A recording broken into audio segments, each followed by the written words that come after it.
Hello Sir Renz, kumusta po? Redman Toys Raymond here. So, ito sir, testingin lang natin sir yung unit na order nyo. The Knights Armament SR16 E3 Mod 2 CQB Airsoft Gas Blowback Rifle. Okay? So, yan sir. So, out of the box pa lang to sir hindi ko pa siya na-adjust. So, tingnan natin kung ilan yung FPS niya out of the box tapos adjustin natin. No? Yan. So, yan sir. Ambidextrous, naman lahat, yung mga control niya ambidextrous, full metal, steel parts. Okay? Yan. So ngayon, basically, ang props natin dito is, ito yung original magazine mo. Ayan. Ito mo naman. Okay, medyo pinasok-pasok ko lang siya ng konti. Okay, ayan. Tapos, gagamit tayo ng dalawang magazine ko. Yung sa akin. Ito yung dalawang magazine ko. Okay? Ang gagawin natin is yung umpisa is yung dalawang magazine ko muna yung gagamitin natin. So pang-adjust siguro para makuha, para papataasin natin yung FPS niya, 'di ba? Papaabutin natin ng 500, tingnan natin kung ano. Ayoko rin naman ng isagad.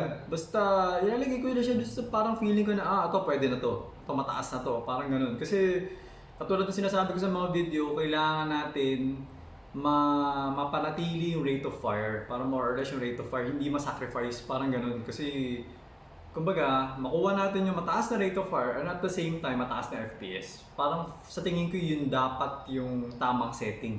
Okay? Kasi yung mga ganito kasi wala naman siyang parang, hindi naman siya parang gripo na parang alam mo yung pag gripo pag sinagad mo ng open tapos 'di ba parang ito yung pinaka todo open. Yan yung pinakamalakas na buga. Tapos nagsa-stop siya, di ba?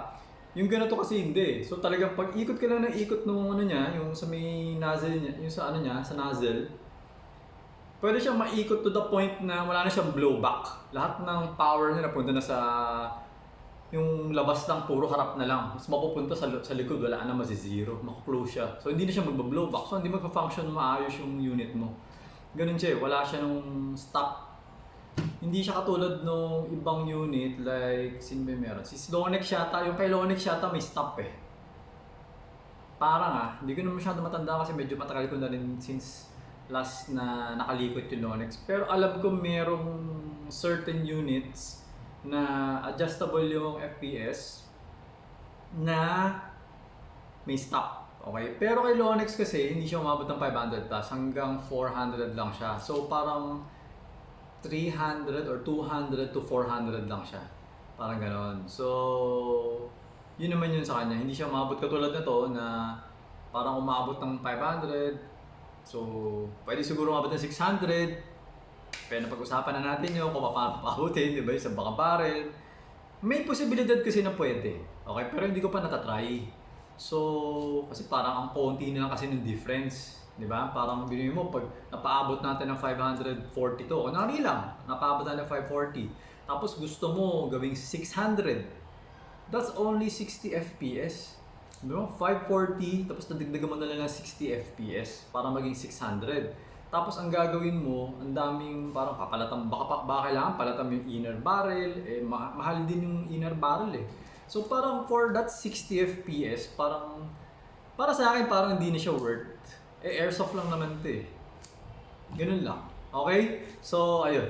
So, ito, tatabi ko muna tong magazine nyo, pero nilagyan ko na sila ng mga bala. Okay? Mga bala na to. Tsaka may gas na rin tong mga to, no? So, ngayon, ipuputok muna natin using one of my mugs. Check muna natin. Hindi ko na rin masyadong... Basta ang nilagay ko ngayon dito, kasi may mga gas na to pero hindi ko alam, pero nilagay ko ito pa rin. So, minsan kasi ginagamit ko yung 14. So, ayun. Basta mamaya, pagka feeling ko okay na yung setting ko, tsaka ako na gagamitin yung sa'yo. Okay? Check natin kung ilan yung FPS. So, yun. Alright. So, buksan ko muna yung tapos yan. Okay. So, okay, so ito, pasok natin. Okay, so, ayan. Alright, so, teka lang. Parang malakas yata ito Wait. Ako yung maglalagay lang ng takip sa aking tenga. Kasi alam ko medyo malakas itong mga BFC Kasi nga, ganun yung design nila. Parang high blowback. So parang pag nag-blowback sila kasi puro bakal yung ano, parang talagang malakas talaga. Kaya hindi sila katulad ng ibang ano na medyo mahina yung blowback. Ito talaga medyo addict sa blowback si BFC eh. Kahit na yung mga Omarex na pistol, di ba, malakas yung blowback. So, eto. Wait. Actually, nakalimutan ko kung kinasa ko na eh. Teka lang, silipin ko lang. Yun, sinilip ko, may bala. Okay, so ibig sabihin, nakasa ko na siya, no? Okay, puputok natin. Check natin kung ilan FPS. Yan, okay. So, hindi ko alam kung makikita. Teka lang. Ito. Wala mo makikita ito eh. Yan. So, nasa 205 siya. Okay, so yun yung out of the box. So, hindi naman ibig sabihin lahat out of the box 205 eh. So, basta ito lang yung unit ito, out of the box 205. So, isa pa. Okay. Yan, so yung pangalawa niya, 199.1. Okay. So, okay na ba to? Isa pa. Para lang para medyo magkaroon lang kayo ng mga idea, tsaka yung mga ibang nanonood na to, basta medyo use your brains, okay? Use your coconut din. Kasi, simple lang naman. So, yan, para analyze. Kapag marami ka kasing data, marami kang information, mas mabilis mo akong maintindihan or something like that. So ito, for the third shot, we got 233.2. Okay?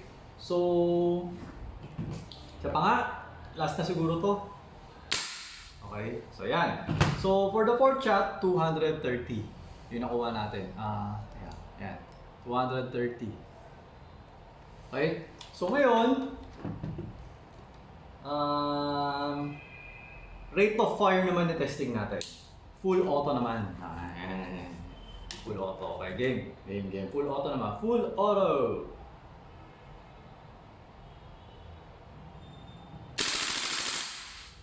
Okay, yan. Full auto naman. Pakakita mo, kumakalog talaga, ano? So, for the full auto, we got 13.3. Yan. Labo na naman ako, corona ko. Okay, 13.3 yung full auto. Tapos, yung FPS niya is 215.1. Okay? Yan. So ngayon, pwede na tayo mag-adjust. Kasi meron na tayong datos. May data na tayo. So okay. So ang gagawin lang natin is push lang natin yung pin sa may likod. Okay? Para ma-open natin. Okay? Yan.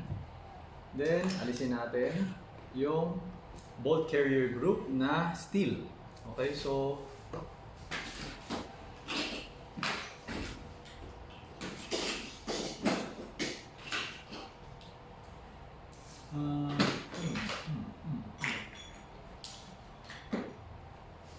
kung mahanap yung isang maliit na ano ko, ayan, steel, mga magnet siya. Magnet. Okay, so isang buo yan, steel yan. Kaya medyo malakas yung blowback niya. Kasi nga, mabigat. Steel. Okay? So, yung adjustment nasa loob na to. Okay? So, pasok natin tong Allen wrench. Okay? So, medyo kakapain natin yun. Kakapain ko yung parang adjustment. Parang ito na ba? Shoot na ba? O yun, shoot na. Okay, so ngayon, counterclockwise. So, maliliit lang, konti-konti lang gagawin natin. So, yan. So, nandito, no? Okay, so, siguro, gagawin ko one rotation. Parang 360 degrees yung gagawin natin. So, parang 12 to 12. Parang ganun. Pero dahan-dahan lang. Ako hindi ko binibigla. Kasi nga, baka, parang inisip ko kasi baka mamaya mas mabilis kasi ma-loose thread kapag binibigla. Kaya dinadahan-dahan ko lang. Yan, parang pag dinadahan-dahan mo, parang wala naman siyang click, pero parang meron. Hindi ko alam kung naiintindihan niyo eh. So, yan. Parang kala nyo wala nangyayari, no? Pero umiikot siya dahan-dahan. Okay, so parang ayan, umiikot siya dahan-dahan.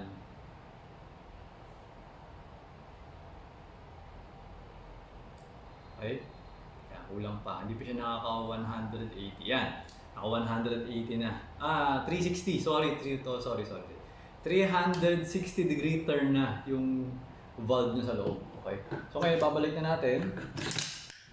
360 degree na ikot.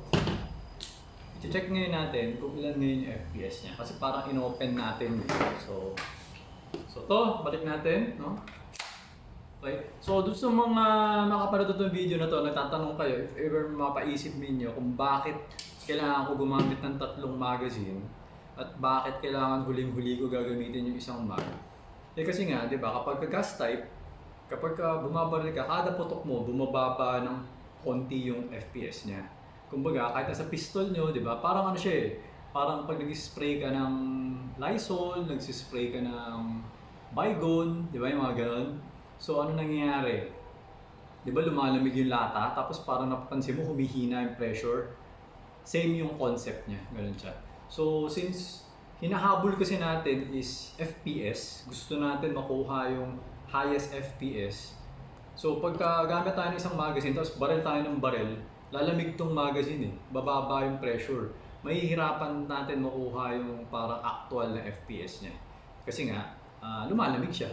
So parang from supposedly dapat na 600, kunwari lang 600, eh kahit anong adjustment ang gawin natin, 500 lang na makukuha natin. Kasi nga malamig na yung magazine. Guys mo. Kaya ihuhuli natin yung isang magazine. Kaya gagamitin natin yung 2 lumang magazine for adjustment. Guys mo? So, yun. Okay. So, may bala pa to. Yan. Always remember, no? Make sure na pag hindi ka sure, check mo yung chamber. Nakikita mo na chamber check, no?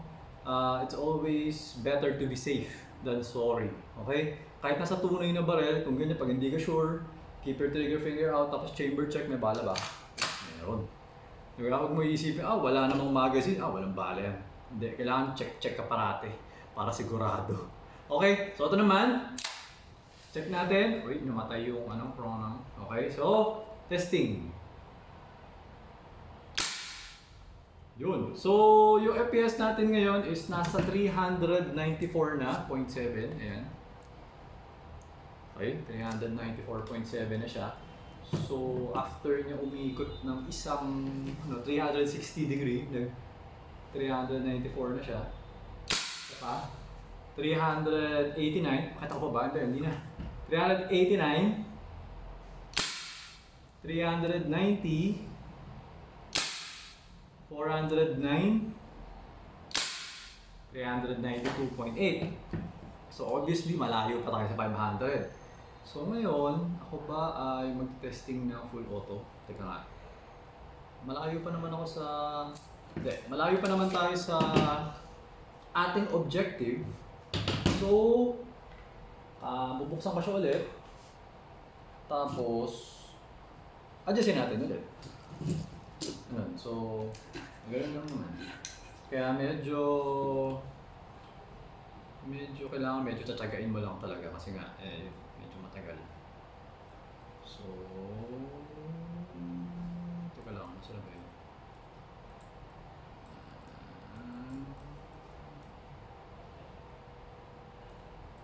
Okay naman, hindi sure. So, ano naman to? Medyo mahirap din kapain eh.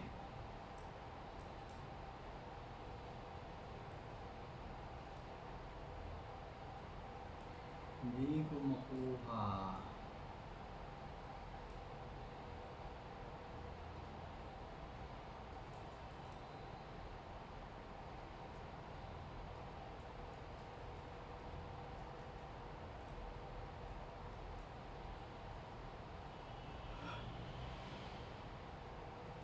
Ang liit lang kasi nung screw eh. Parang Allen.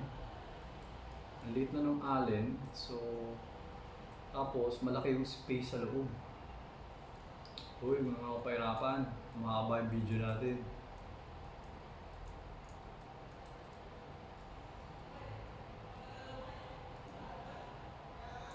Hirap ha.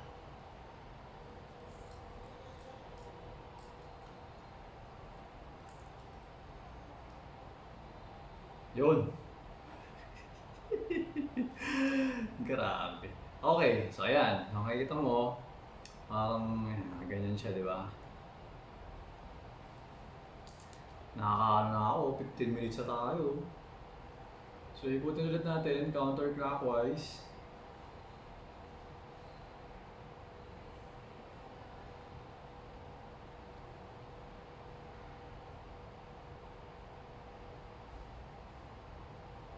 Tingnan natin kung ilan ang kaya natin maabutin dito. Normally kasi alam ko para isang 360 tapos isang 180 lang ginagawa ko eh.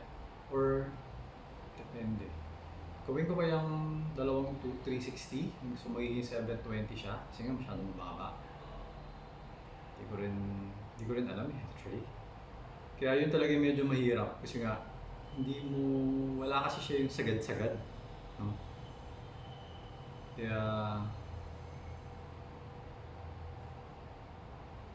so gagawin natin ngayon is isi-set ko siya for yan. So sinet natin siya ng isa pang 360, no? Inikot ko siya ulit, isa pang 360. Yan. So parang nakadalawang 360 tayo based on dun sa kanina, no? Okay. So ngayon, check natin ngayon kung ilan FPS ito. Okay. Right. So, okay. Same magazine. May bala pa naman ito. Tama. Okay. Check. Ilan FPS? 487 FPS na siya. Nasa 487, no? Isa pa. Wait. Baka gusto mong tapakita kasi yun. 487 FPS, no? So, from 400, nadagdagan siya ng 87. Okay? Take note, medyo malamig na yung mag, no? 493, 4.8. 483, 478. Okay? So, malami pa ba itong bala? Actually, hindi ako sure kung marami pa itong bala. Let's try full auto. Okay, let's try full auto. Wait, before we go into full auto, para sigurado, tignan ko na lang ng bala.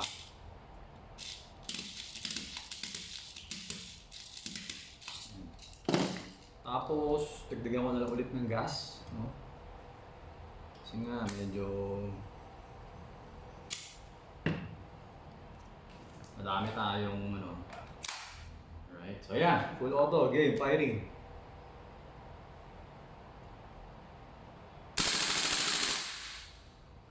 Okay, so ang data natin is 13.2 tapos 448.3. Okay, so yung rate of fire natin, ganun pa din. Tapos yung FPS natin tumaas na from 200 naging 448.3 na siya. Okay. So, babalik ko lang ulit ng semi-auto. Then, puputo ko lang sa 475.8. So, ang gagawin ko ngayon is adjust ko ulit yung FPS. Okay, so ulit tayo ng FPS.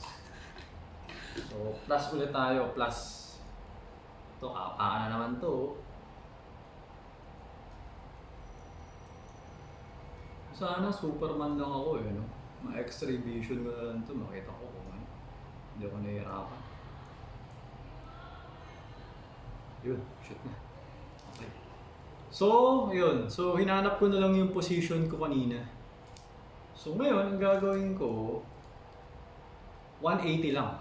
180 na lang, 180 kasi medyo mataas na ito eh. Ang gawin natin, 180 degrees turn na lang ang gagawin natin.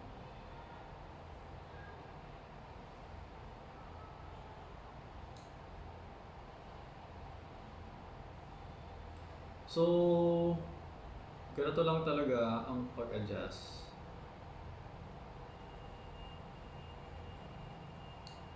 Okay.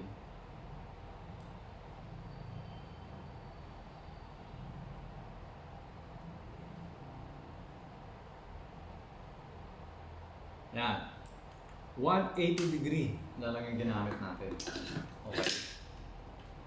So, yan. Balik. 180 degrees.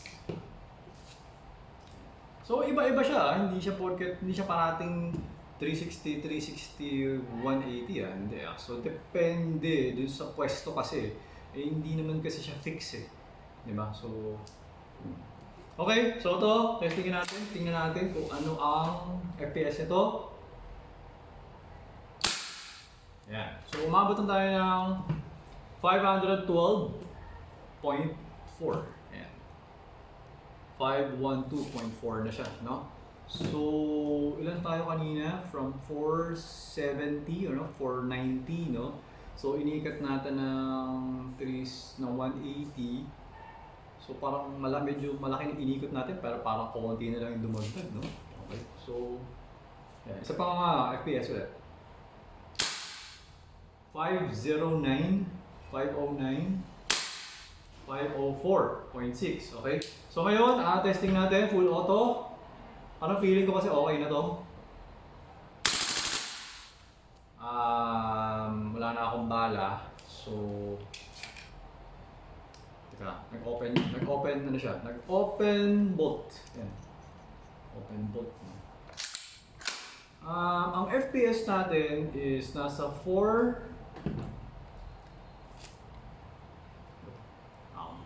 468.4 tapos 12.3 yung rate of fire. So, bumaba ng 1 yung rate of fire, no? Okay. So, ngayon, dito na tayo sa second magazine ko. Okay? Na hindi kasing lamig nung isa kasi medyo malamig niya. So, ngayon, ito, actually medyo malamig din konti. Pero hindi siya kasing lamig. Hindi ko alam kasi maulan eh. Kaya, okay. So, dito na tayo sa next magazine, okay? So, sir, pag pinapasok nyo, kasi medyo bago pa to, make sure na i-check nyo kasi mamaya hindi pasok eh. Ayan, medyo ganun mo siya. Pag mga bago, ganun eh. Parang saktong-sakto kasi, okay? So, ito na, game. Alright, so, firing, wait. Set natin sa semi tayo, semi. Okay, so nakuha natin is 518.8, no? 518. Ayan, 518. So ngayon naman, dito testing ko ang full auto. Full auto!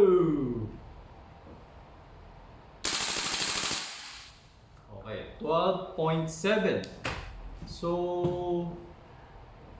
parang feeling ko okay na to. Kasi parang feeling ko pag in-adjust ko pa yung FPS niya, pag pinataas ko pa, bababa yung rate of fire eh.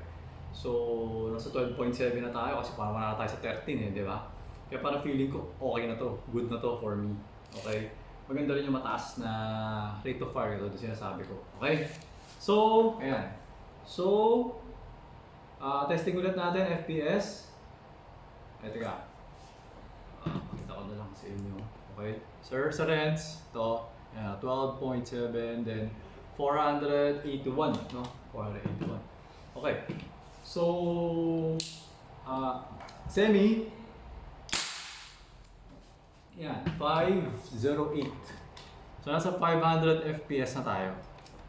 Okay? 500 FPS. So, ako, ayoko na kasi one of the reasons kung ba't ayaw ko na is mataas na yung FPS natin. Okay?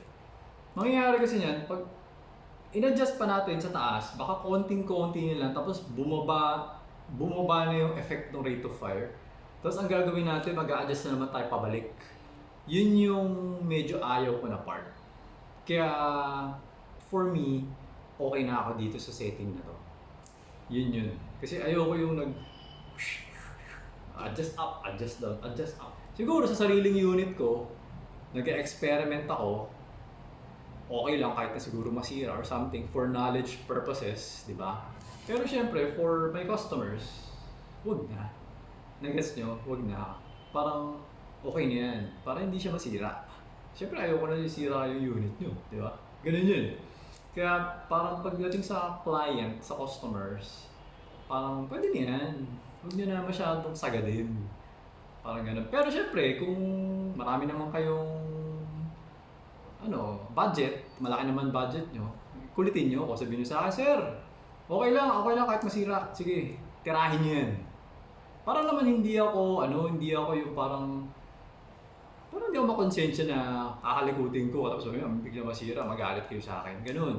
So, kunyari, if you're like me, kunyari, parehas kayo sa akin, no? Yung mga customer ko na makapanood na to, kung parehas kayo sa akin na willing kayong mag-spend, di kayo natatakot mag-spend, yun, pwede siguro. Kumbaga, kayo na lang siguro.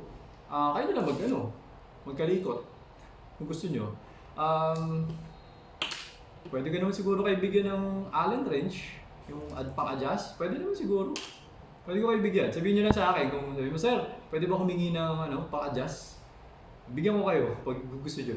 Okay? Tapos kayo na bahala kung gusto nyo pataasin pa yung FPS niya, bahala na kayo. Okay? Sabihin nyo lang sa akin. Ganun lang. Pwede naman yun, walang problema ko. Okay? So, ito. So, isa pang FPS. Okay, so yun, 507. So, nasa 500 FPS na tayo. Okay? So, ano ba?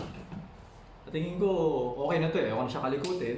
So, ang gagawin na natin ngayon is we're going to proceed to the original mag. No? Ito yung magazine talaga ni Sir Renz. Ito yung bagong magazine. This is a brand new magazine. So, testingin na natin. Ayan. So, yan. Medyo matigas na. Ayan. Okay. Ayan. Ilan na FPS kaya na to? Hindi ko alam. Okay. Game. Firing. Ayan. So, lumalabas. The FPS we got is 540. Okay? So, ayan. 540. Yun yung sinasabi ko. Kasi nga, luma na yung magazine ko. Tapos ito, bago kasi yung magazine. Ayan. 540 FPS. Okay? Yan yung sinasabi. Kaya sabi ko parang okay na yan. Tama yan. Okay, isa pa. O yan. 535.9. Okay, di ba? So, galing tayo ng 200, naging 535.9. Okay? So, yan na. Isa pa. Firing. 534.9. Okay? So, may posibilidad, pwede pa tumaas. Actually, pwede pa tumaas to. Yung FPS na to, pwede pa. Pero yun nga lang, yung rate of fire nga lang, babawas. Which, hindi ako masyadong comfortable na. Parang ayoko nang bawasan. Yun yung point. Pwede pa to tumaas. Pwede pa to gawing 560, 570.